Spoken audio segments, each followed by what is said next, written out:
नमस्कार प्यारे साथियों, तो कैसे हैं आप सभी। आशा करते हैं कि आप सभी स्वस्थ होंगे और अपने अपने स्टडी में व्यस्त होंगे। प्यारे साथियों, आज की इस वीडियो में हम रेलवे ग्रुप डी 2025 के लिए महत्वपूर्ण जीके जीएस के प्रश्नोत्तर लेकर उपस्थित हुए हैं।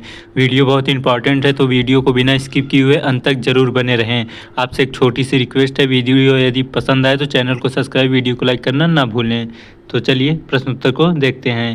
प्रश्न पहला है, सिल्वेनाइट निम्न में से किसका अयस्क है। तो सिल्वेनाइट जो है सोने का अयस्क होता है, तो ऑप्शन ए इस प्रश्न का राइट आंसर हो जाएगा। अगला प्रश्न देखते हैं, काला और बूढ़ा चांद किसकी रचना है। तो काला और बूढ़ा चांद जो है सुमित्रा नंदन पंत जी की रचना है, तो ऑप्शन ए इस प्रश्न का राइट आंसर हो जाएगा। अगला प्रश्न देखते हैं, रविंद्रनाथ टैगोर का जन्म कब हुआ था। तो रविंद्रनाथ टैगोर जी का जन्म 1861 ईस्वी को हुआ था, तो ऑप्शन बी इस प्रश्न का राइट आंसर हो जाएगा। अगला प्रश्न देखते हैं, उत्प्लावी बल निर्भर करता है। तो इसका राइट आंसर हो जाएगा, उत्प्लावी बल जो होता है वह विस्थापित तरल के भाग पर निर्भर करता है, तो ऑप्शन डी इस प्रश्न का राइट आंसर हो जाएगा। अगला प्रश्न देखते हैं, बिहार के किस स्थान पर भारतीय राष्ट्रीय कांग्रेस का 1922 का अधिवेशन हुआ था। तो इसका राइट आंसर हो जाएगा, गया में भारतीय राष्ट्रीय कांग्रेस का अधिवेशन हुआ था, तो ऑप्शन बी इस प्रश्न का राइट आंसर हो जाएगा। अगला प्रश्न देखते हैं, पृथ्वी सूर्य से अपनी अधिकतम दूरी पर कब होती है। काफ़ी इंपॉर्टेंट प्रश्न है, आपको ऐसे भी नॉलेज होना चाहिए। तो पृथ्वी जो है इसका राइट आंसर हो जाएगा, 4 जुलाई को सबसे अधिकतम दूरी पर होती है, तो ऑप्शन डी राइट आंसर हो जाएगा। अगला प्रश्न देखते हैं, पेडोलॉजी किसका अध्ययन है। तो पेडोलॉजी के अंतर्गत जो है मृदा का अध्ययन किया जाता है, तो इस प्रश्न का ऑप्शन सी राइट आंसर हो जाएगा। अगला प्रश्न देखते हैं, गेहूं किस जलवायु की फसल है। तो गेहूं जो है शीतोष्ण जलवायु की फसल होती है, तो इस प्रश्न का ऑप्शन सी राइट आंसर हो जाएगा। अगला प्रश्न देखते हैं, मौलिक अधिकारों को लागू करने के लिए निम्न में से किसी न्यायालय द्वारा जारी किया जा सकता है। तो मौलिक अधिकारों को लागू करने के लिए जो है परामर्श लागू किया जा सकता है, तो ऑप्शन ए इस प्रश्न का राइट आंसर हो जाएगा।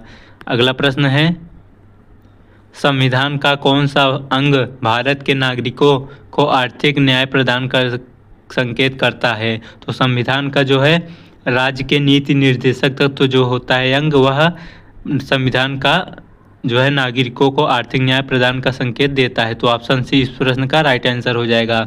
अगला प्रश्न देखते हैं, सिंधु सभ्यता निम्न में से किस सांस्कृतिक का प्रतिनिधित्व करता है। तो सिंधु सभ्यता जो होती है वह आदि ऐतिहासिक सांस्कृतिक का प्रतिनिधित्व करती है, तो ऑप्शन सी इस प्रश्न का राइट आंसर हो जाएगा। अगला प्रश्न देखते हैं, सिंधु घाटी सभ्यता की पहचान निम्न में से है। तो सिंधु घाटी की सभ्यता की पहचान जो होता है वह शहरी योजना प्रणाली के कारण होता है, तो ऑप्शन डी इस प्रश्न का राइट आंसर हो जाएगा। अगला प्रश्न देखते हैं, हड़प्पा के सिंधु स्थल के बाद किसने सिंधु सभ्यता को हड़प्पा सभ्यता का नाम दिया।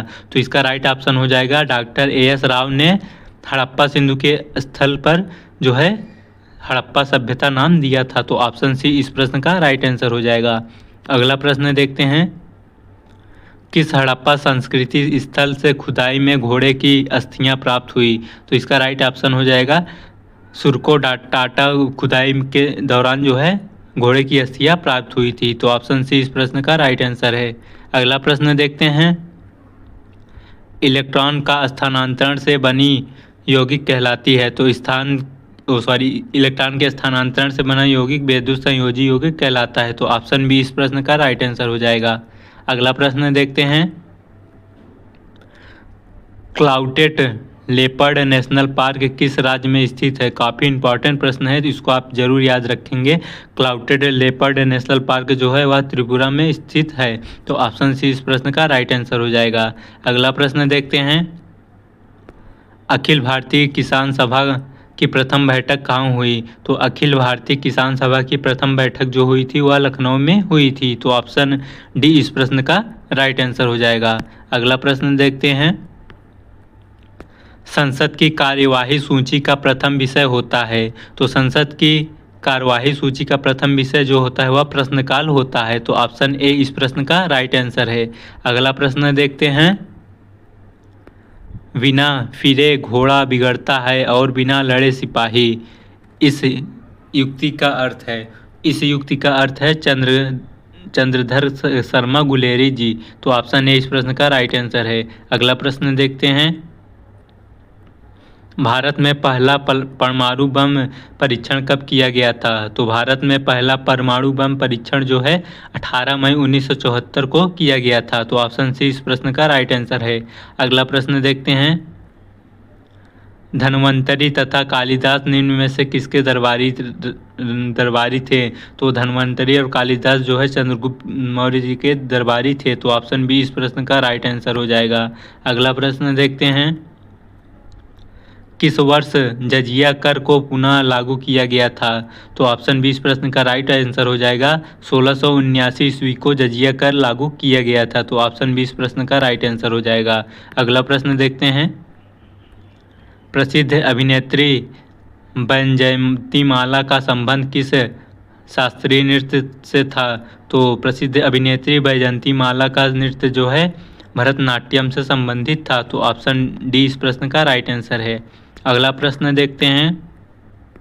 निम्नलिखित में से कौन गैर परंपरागत ऊर्जा स्रोत नहीं है? तो परमाणु ऊर्जा जो होता है वह गैर परंपरागत स्रोत के अंतर्गत आता है। तो ऑप्शन ए इस प्रश्न का राइट आंसर हो जाएगा। अगला प्रश्न देखते हैं। छिबरो पनबिजली परियोजना किस नदी पर स्थित है? तो छिबरो बिजली परियोजना जो है घाघरा नदी पे स्थित है। और घाघरा नदी कहाँ स्थित है? उत्तर प्रदेश में। तो ऑप्शन बी इस प्रश्न का राइट आंसर हो जाएगा। अगला प्रश्न देखते हैं।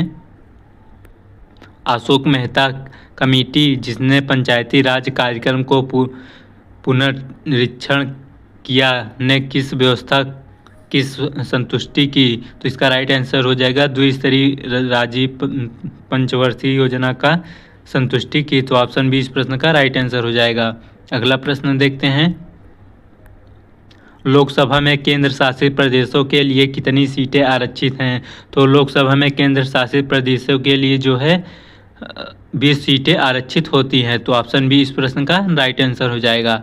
अगला प्रश्न देखते हैं। व्यक्तिगत स्वतंत्रता के लिए उच्च न्यायालय का कौन सा रिट जारी करता है? तो व्यक्तिगत स्वतंत्रता के लिए जो है बंदी प्रत्यक्षीकरण रिट जारी करता है। तो ऑप्शन सी इस प्रश्न का राइट आंसर हो जाएगा। अगला प्रश्न देखते हैं।